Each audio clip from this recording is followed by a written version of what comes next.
Do të kalojmë tani drejt për drejt me një deklaratë nga stelia e Partisë Demokratike Zhalbana Vokshi.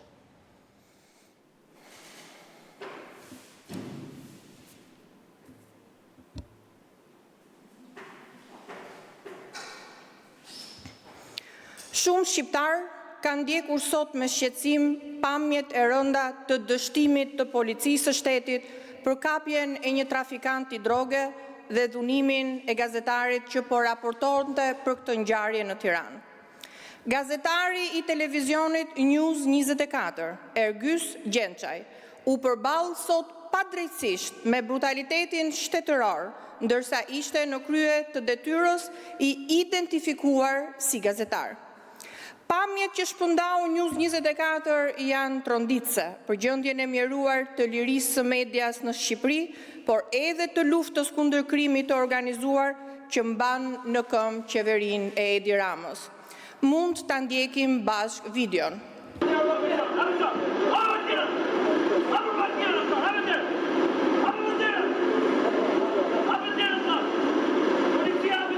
Një trafikant i dyshuar droge sfidon një grup me policë në mes të ditës.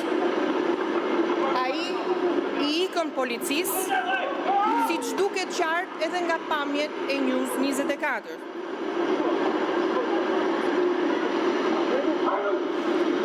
Ky është një nga ato rastet kur dështimin e vet policia e mbulon me dhunë ndaj gazetarëve.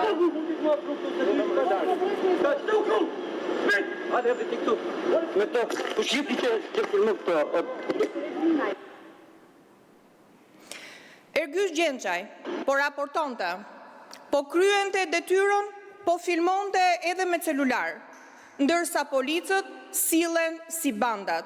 I marrin celularin me të cilin po filmon, po raporton, e trajtojnë dhunshëm, pa treguar as pak respekt për informimin ndaj publikut si e drejt kushtetuese.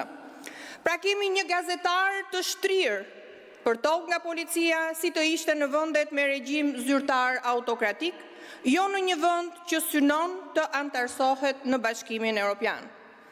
Kjo pamje është pasqyra e vërtet e qeverisjes së Edi Ramës, që lë kriminalët të largohen dhe dhunon gazetarët që janë në vijën e parë për të raportuar dhe në shumë raste pse jo edhe për të ndihmuar policinë e shtetit.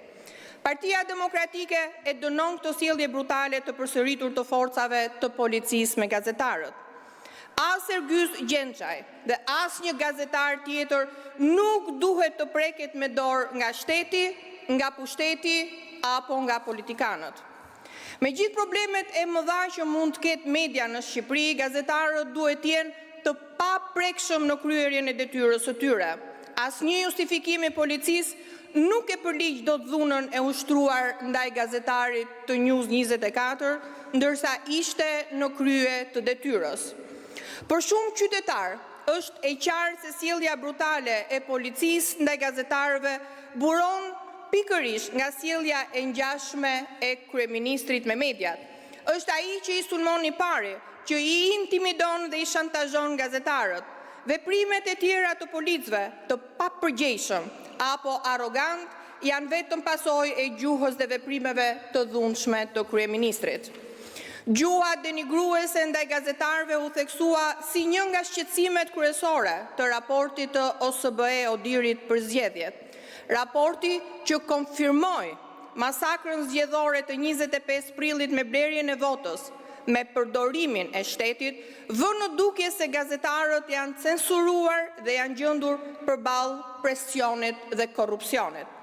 Dhuna ndaj gazetarëve, njësoj si blerja e votës, nuk ka lidhje me demokracinë, nuk ka lidhje me shtetin ligjor. Partia Demokratike do të jetë gjithmonë në krah të gazetarëve, sepse ne vlerësojmë se zëri i tyre duhet të shkojë sa më i vërtet tek qytetarët. Faleminderit.